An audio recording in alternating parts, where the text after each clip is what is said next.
আপনি যখনই খুব ভালো থাকবেন, পারিবারিকভাবে, সামাজিকভাবে, অর্থনৈতিকভাবে সব দিক থেকেই ভালো আছেন, তখন আপনি মনে মনে হয়তো ভাববেন যে আমি খুব ভালো আছি, শুকরিয়াও আদায় করবেন।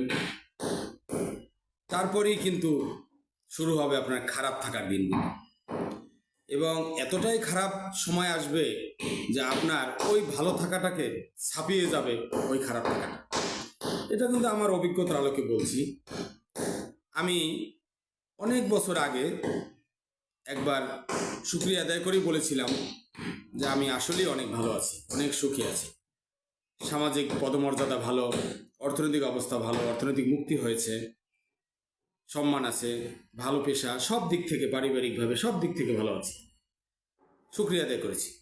তারপরেই শুরু হয়েছে আমার খারাপ থাকা, এবং এটা একটা প্রকৃতির নিয়ম।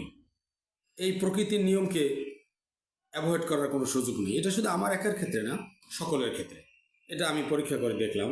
ভালো থাকার পর খারাপ থাকার সময়টা আসবে, আবার খারাপ থাকার সময়টাও পার হয়ে হয়তো এক সময় ভালো থাকা সময়টা আসবে।